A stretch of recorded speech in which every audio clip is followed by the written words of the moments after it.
la prédestination. Mais Frère Branham nous dit, moi je garde l'équilibre.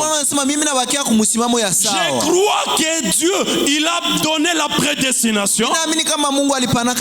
Mais je crois aussi à ce que Jacobis soutient. Et que malgré la prédestination, malgré la préscience de Dieu, malgré la grâce, l'homme doit aussi garder sa propre vie pure. L'homme doit chercher le salut de Dieu. Ça veut dire garder une partie de la parole, c'est être légaliste. Et là le diable va vous vaincre. Mais pour vaincre le combat, il nous faut être équilibré.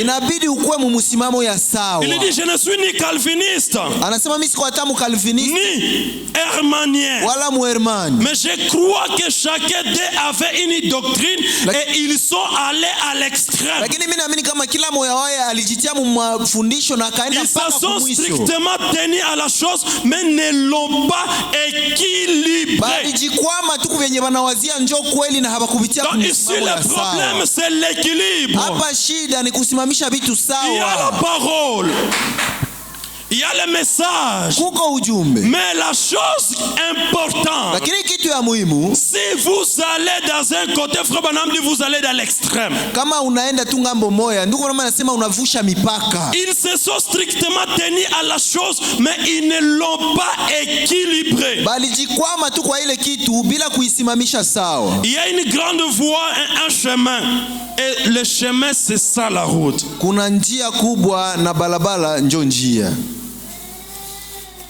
Amen. Amen. Et Frère Branham nous a dit le vendredi, je ne vais pas lire. Il dit, il y avait une dame qui était estropiée. Et il dit, ce qui avait causé cette maladie, cet handicap, c'était le nerf d'équilibre. Il dit, le nerf équilibre, ça se trouve dans la tête. Dans la médecine, on appelle ça le nerf vestibulaire. Il dit, ce nerf-là, une fois abîmé, ça empêche les membres du corps de bouger. Branham appelle les nerfs vestibulaires comme les nerfs d'équilibre. Une fois nous perdons l'équilibre dans notre vie chrétienne, cela handicape nos membres. Quelqu'un handicapé ne peut pas faire le bon combat. Pour combattre, on doit détenir toutes ses facultés. Et ici, c'est qui perd notre faculté de membres. On appelle ça les nerfs d'équilibre. Et d'avoir soif de la vie, le paragraphe 42. Branham parle d'une biche et un chien. Il dit quand la biche est poursuivie par le chien, une fois la biche perd l'équilibre, c'est là que le chien va prendre le dessus sur elle. Donc la chose qui protège la biche, Branham nous montre, c'est son équilibre. Il dit, une fois la biche a son équilibre, le chien ne peut jamais l'attraper. Le chien c'est le diable, le chien c'est le démon. Mais une fois nous la biche, nous perdons l'équilibre dans les Écritures. Frère Branham dit, le chien prendra le dessus sur nous. Pour vaincre le diable dans le combat de la foi, nous devons détenir l'équilibre dans la parole. Maintenant, Frère Branham nous dit qu'il y a des combats inutiles que nous ne devons jamais faire. Et le premier combat, c'est que nous avons mis, na vita ya kwanza yenye tulitia, la justification. Kujisemea semea, c'est justifier. Ile kusamba samba. La justification, c'est défini comme se défendre dans le but de changer les avis te concernant. Frère, je t'ai vu dans la route, tu étais avec une fille. Tu commences à prendre la défense. Non, oui, cette fille c'est ma cousine. Cette fille c'est une collègue. Tu prends une défense dans le but de changer les avis. Dans 1 Samuel 17, 26 à 30, nous avons vu comment David a été envoyé par son père dans les forêts. Et David arrivé là-bas dans la forêt, il a trouvé ses frères. Et il y avait un gaillard qui lançait des propos injurieux vers le peuple de Dieu. Ce gaillard s'appelait Goliath. Et ce gaillard, il profanait le peuple. Et quand David arrive là-bas, il dit, mais comment vous pouvez permettre un homme comme celui-ci profaner le nom de l'Éternel? Le grand frère de David va saisir David.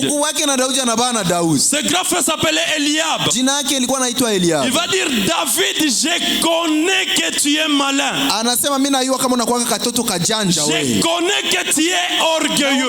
Je connais ce pourquoi la bataille que tu es venu ici. Dans d'autres traductions, Frère Branham me dit, Eliab disait à David, je connais comment tu es un garçon méchant. Et David, en écoutant ces paroles injurieuses, David ne s'est pas justifié. David n'a pas commencé un débat.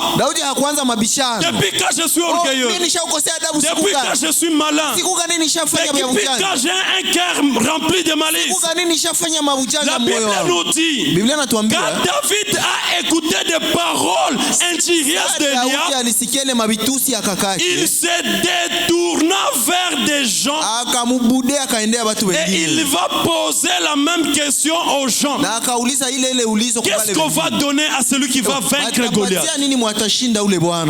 David ne pouvait pas se lancer dans le combat de justification. Des fois c'est mieux de garder silence et laisser Dieu combattre pour vous. Les justifications ne changeront jamais les avis qu'on a mis sur vous dans les têtes de quelqu'un.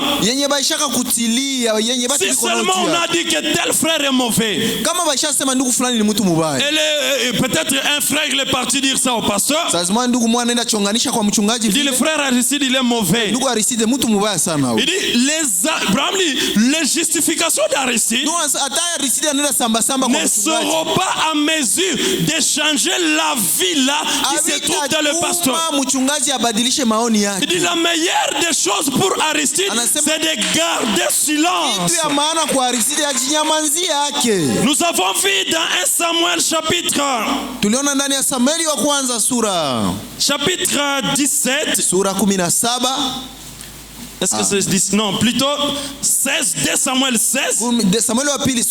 Il y avait un homme qui était appelé Mephibosheth.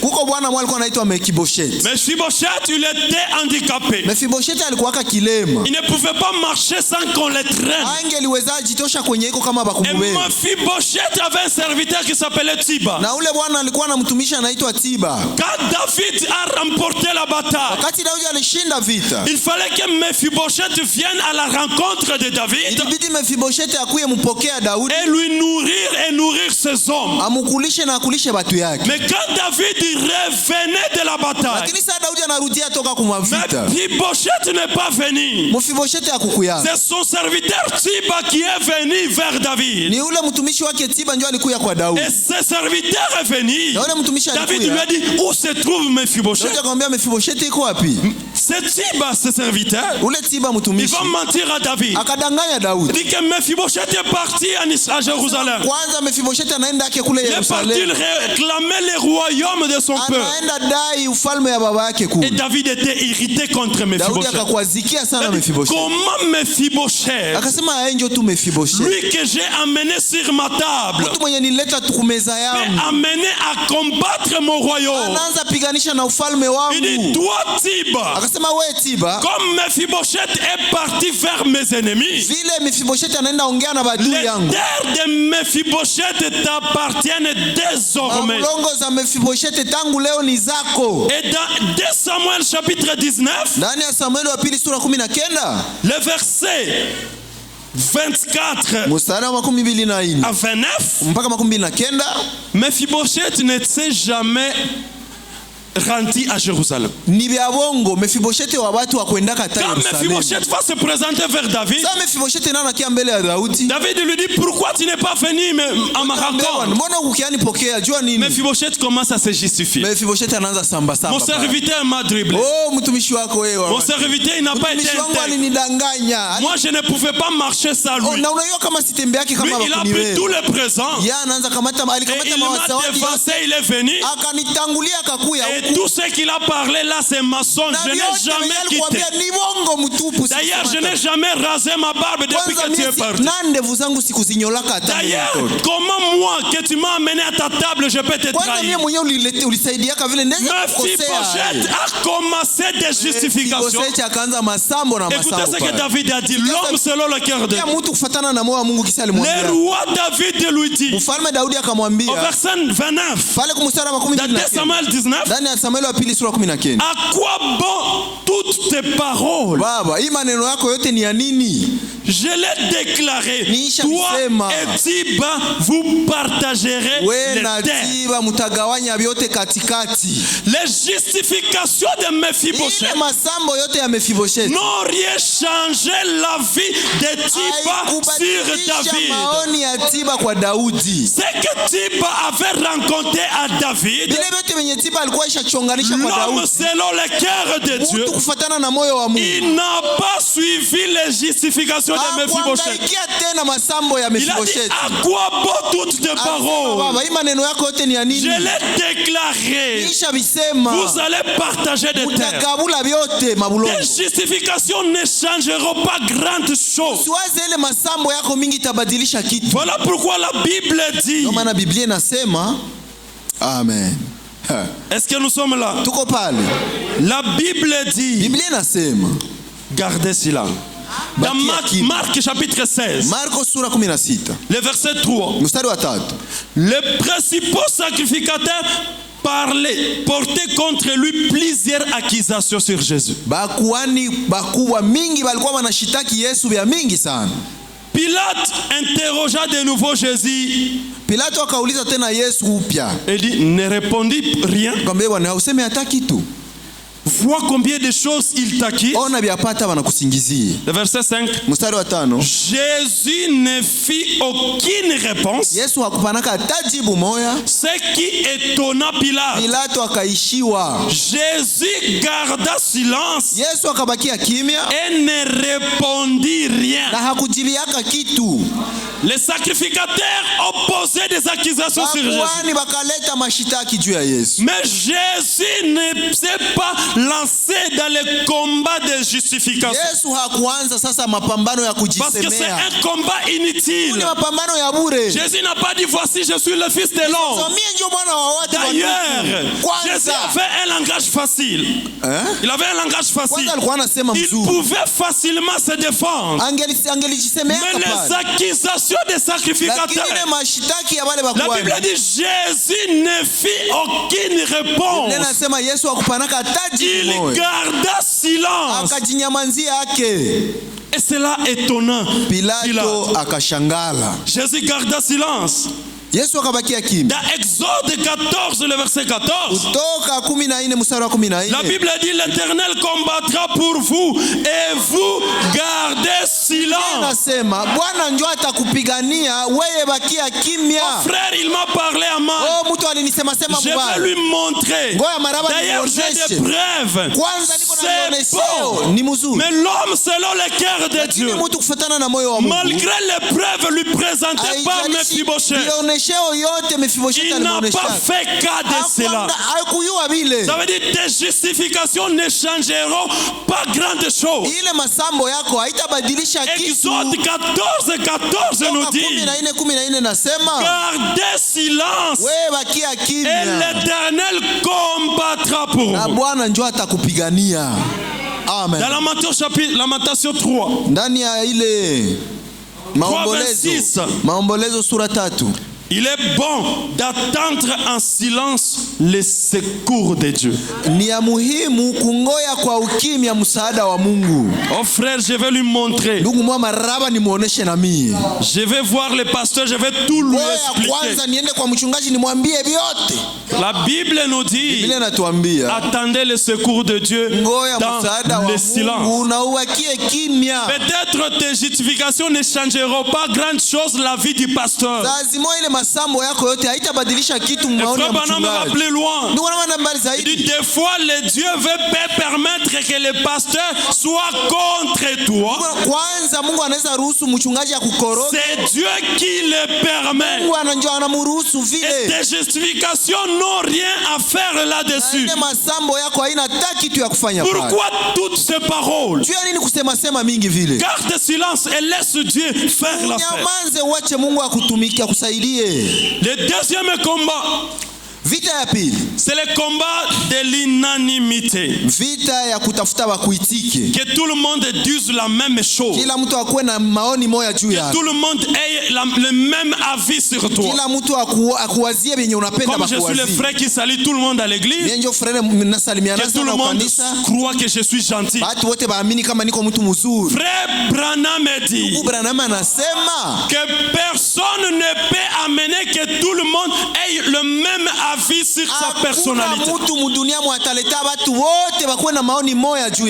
Dans Jean chapitre 7, le verset 12, il y avait dans la foule une grande rumeur en son sujet. Lui, Jésus, les uns disaient que c'était un homme bien, et les autres disaient non, il est mauvais, il égare la multitude. Jésus, lui le Fils de Dieu, lui qui a manifesté toute la puissance de Dieu, n'était pas capable d'amener les gens à avoir une même opinion sur sa personnalité. Voilà pourquoi, pasteur, ne pensez pas que quand tel frère va vous parler à mal, que c'est le diable incarné. Frère Branham dit, Dieu peut permettre cela. La présence de Jésus sur la terre.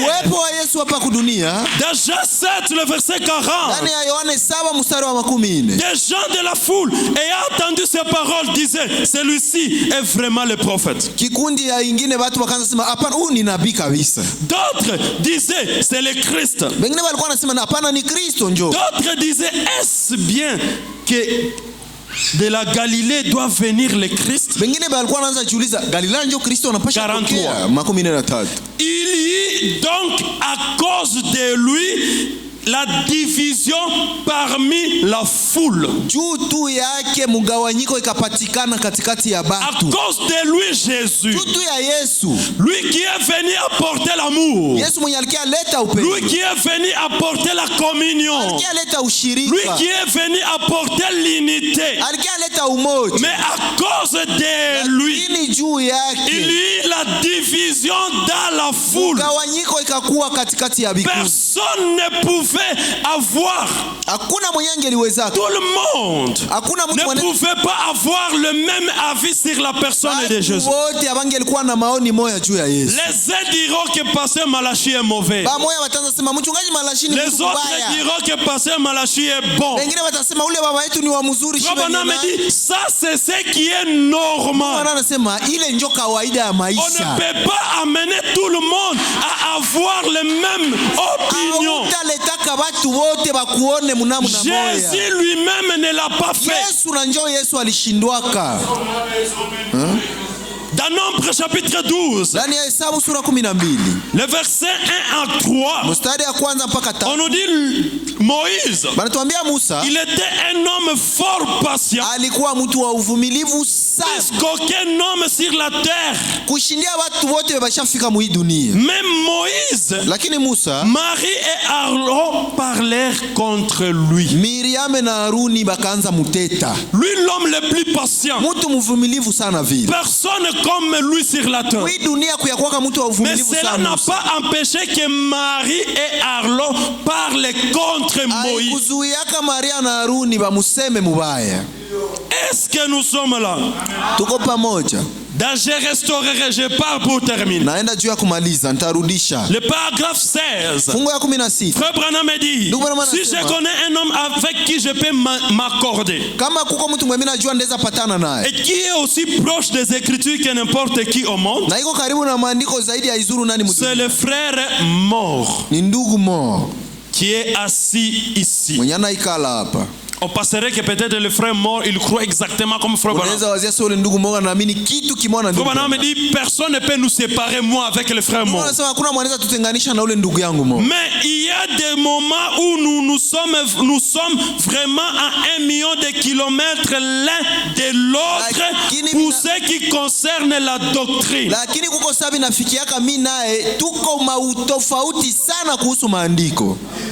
Branham dit, moi, avec le frère mort, il y a des moments où nous sommes vraiment 1 million de kilomètres l'un de l'autre. Mais est-ce que cela nous a affectés? Frère dit non, messieurs. Il dit, je ne crois pas que la nuit puisse être trop noire et que la pluie trop abondante pour m'empêcher de monter et de ramper dans les jungles et de parvenir jusque là où il est, lui, frère mort. Peu importe la divergence de nos doctrines, peu importe nous sommes éloignés de la chose, cela n'a jamais affecté notre amour. Cette unanimité ne doit jamais affecter notre amour. Ce n'est pas parce qu'un frère me critique que je dois entrer dans le combat et le combattre. Je dois comprendre que l'unanimité c'est un combat inutile. Tout le monde ne doit jamais parler le même langage comme moi. Ça c'est ce que nous devons comprendre. Et Frère Branham nous dit, la nuit ne peut jamais m'empêcher, la pluie ne peut jamais m'empêcher d'escalader dans le jungle, de traverser les déserts jusqu'à arriver là où le frère mort se trouve. Frère Branham me dit, pourtant nous sommes à désaccord sur les Écritures à une certaine de kilomètres. Sur le millénium et tout.